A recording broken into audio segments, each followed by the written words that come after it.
Hello dear students, Kashi Hindi संस्थान में आप लोगों का बहुत बहुत स्वागत है। प्यारे बच्चों, आप लोगों के लिए लगभग इम्पॉर्टेंट क्वेश्चन आंसर का मैं एक सीरीज़ लेकर के आ गया हूँ पूरा आईसीएसई के लिए।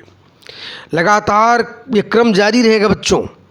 इम्पॉर्टेंट हर चैप्टर से क्या इम्पॉर्टेंट बन सकते हैं, चाहे स्कूल एग्जामिनेशन हो, चाहे काउंसिल का एग्ज़ाम हो, कोई भी एग्ज़ाम हो, यानी इन क्वेश्चनों को पढ़ कर के आप अपना अच्छा स्कोर खड़ा कर सकते हो प्यारे बच्चों। इसमें कोई शक की बात नहीं है। तो आज मैं आप लोगों के लिए वह जन्मभूमि मेरी, ये इम्पॉर्टेंट चैप्टर सोहनलाल द्विवेदी जी का है, जिसको लेकर के आया हूँ। कौन कौन स्टेंजा इम्पॉर्टेंट हैं, क्या क्या प्रश्न इम्पॉर्टेंट हैं, तो ध्यान दें। पहला है जो सेकेंड स्टेंजा काफ़ी इम्पॉर्टेंट है। झरने अनेक झरते जिसकी पहाड़ियों में चिड़िया चहक रही है, हो मस्त झाड़ियों में अमराइयाँ घनी हैं, कोयल पुकारती है, बहती मलय पवन है, तन मन संवारती है, तन मन संवारती है। ध्यान दें प्यारे बच्चों, बहुत इम्पॉर्टेंट, इसमें 4 प्रश्न इम्पॉर्टेंट बनते हैं। वह जन्मभूमि मेरी यानी जन्मभूमि किसे कहते हैं, ये हमें क्या देती है।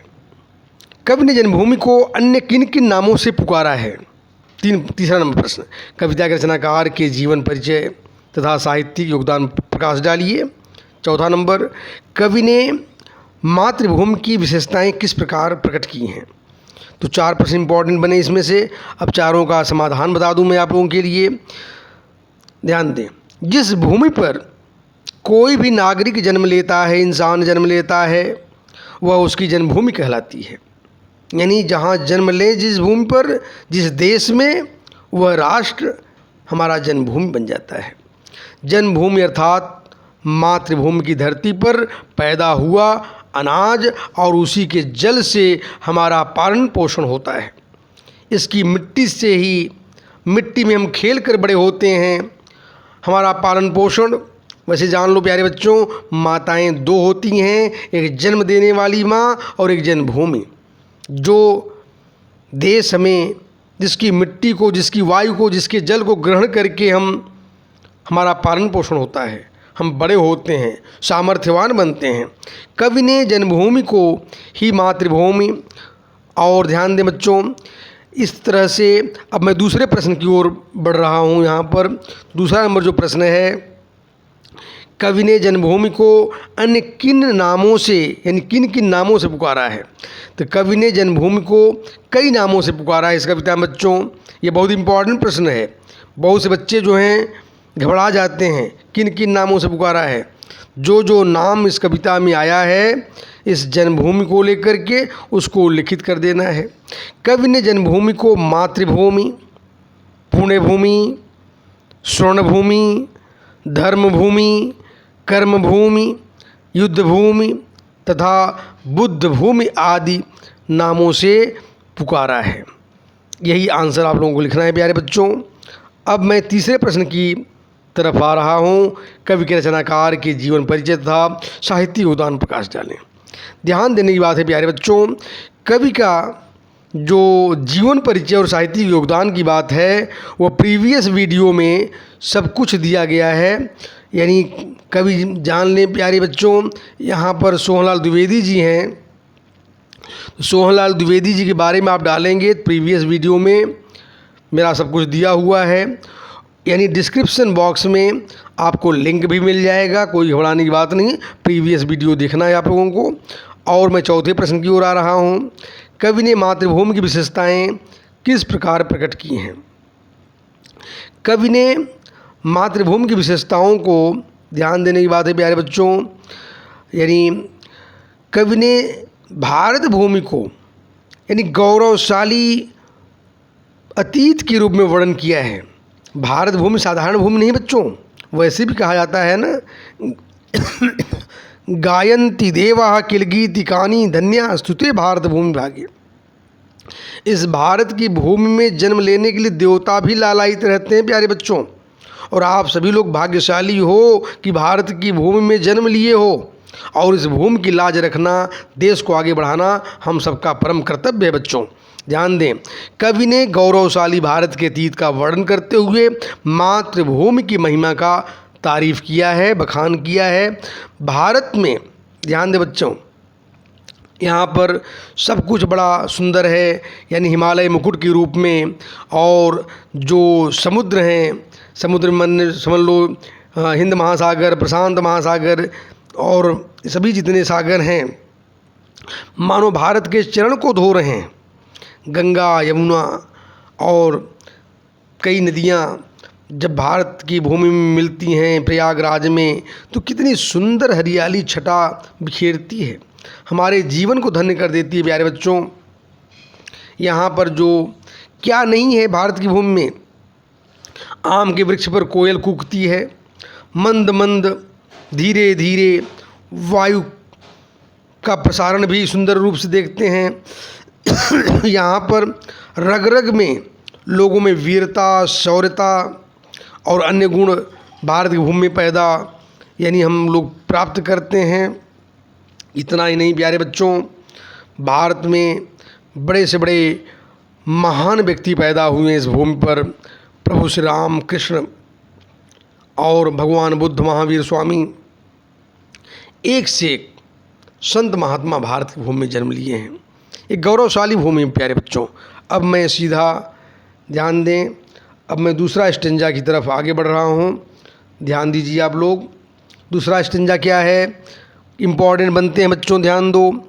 जन्मे जहाँ थे रघुपति, जन्मी जहाँ थी सीता, श्री कृष्ण ने सुनाई वंशी पुनीत गीता।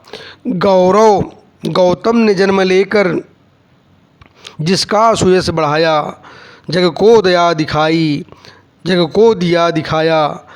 वह बुद्धि भूमि मेरी, वह युद्ध भूमि मेरी, वह बुद्धि भूमि मेरी, वह जन्मभूमि मेरी, वह मातृभूमि मेरी। प्यारे बच्चों, बहुत ही इम्पॉर्टेंट स्टेंजा है। इस अवतरण में 4 प्रश्न महत्वपूर्ण बनते हैं प्यारे बच्चों। प्रस्तुत कविता किस प्रकार की है, इस कविता में किसका गुणगान किया गया है, कविता में भारत को युद्ध भूमि और बुद्ध भूमि क्यों कहा गया है, समझा कर लिखिए। प्रस्तुत कविता में जन्मभूमि की किन किन प्राकृतिक विशेषताओं का उल्लेख किया गया है। प्रस्तुत पद्यांश में कवि ने भारत को किन किन महापुरुषों की भूमि कहा है। 4 प्रश्न इंपॉर्टेंट बच्चों। पहले प्रश्न में ध्यान दें, इसका उत्तर। प्रस्तुत कविता सोहनलाल द्विवेदी द्वारा रचित देश प्रेम के भावों से परिपूर्ण एक मनोहारी रचना है। ध्यान दें, यह कविता जहाँ राष्ट्र प्रेम को उल्लेखित करती है, वहीं पर प्राकृतिक सौंदर्यता का भी सुंदर वर्णन है बच्चों। इस कविता में कवि ने जन्मभूमि यानी अपनी जन्मभूमि भारत का गुणगान सरल व प्रवाहमयी भाषा में कवि ने किया है। कवि ने हमें मातृभूमि के प्राकृतिक सौंदर्य और गौरवशाली इतिहास से अवगत कराया है। और एक बात जान लो प्यारे बच्चों, हमें अपने प्राचीन इतिहास पर गर्व करना चाहिए। इस बात को कवि ने इस कविता में सोहनलाल द्विवेदी जी ने दिखाने का प्रयास किया है कि वैसे भी कहा गया है, दिनकर की पंक्तियाँ मुझे याद आ गईं, आप भी इसको जान लो। जो भरा नहीं है भावों से, बहती जिनमें रसधार नहीं, वह हृदय नहीं वह पत्थर है, जिनमें स्वदेश का प्यार नहीं। स्वदेश का प्रेम हर भारतीय में होना चाहिए बच्चों। नेक्स्ट ध्यान दो, दूसरा नंबर, कविता में भारत को युद्ध भूमि और बुद्ध भूमि क्यों कहा गया है। ध्यान दें प्यारे बच्चों, 2 नंबर में कविता में भारत को युद्ध भूमि इसलिए कहा गया है क्योंकि इसी भूमि पर धर्म की रक्षा के लिए अन्याय पर न्याय की स्थापना करने के लिए कई युद्ध हुए हैं। उदाहरण के लिए भगवान श्री रामचंद्र जी ने रावण से युद्ध किया और न्याय और धर्म की स्थापना किया।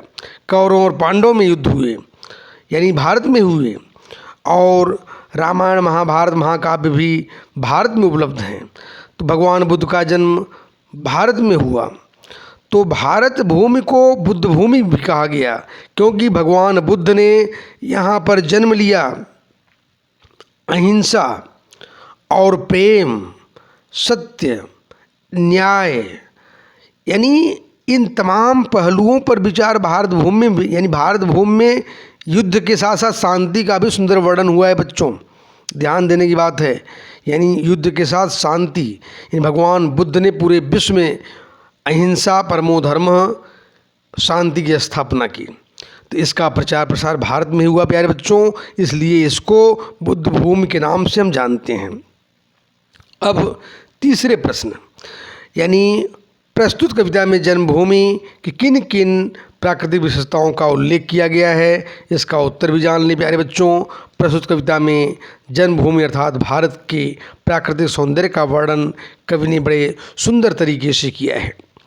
जो पर्वतराज हिमालय हैं, भारत के मुकुट के रूप में, प्रहरी के रूप में उत्तर की दिशा में खड़ा है और जिसकी ऊंचाइयां आकाश को छू रही हैं। यानी बच्चों, भारत में हिमालय जो है भारत का रक्षक है, भारत का पोषक है, ऐसा दिखलाई पड़ता है। और दक्षिण में लहराता हुआ हिंद महासागर यानी मानो भारत माँ के चरणों को बार बार धो रहा है। और इतना ही नहीं बच्चों, हमारे देश में पवित्र नदियाँ गंगा, यमुना, सरस्वती जैसी जीवनदायिनी नदियाँ, तो ये तीनों नदियाँ प्रयागराज में यानी मिलती हैं।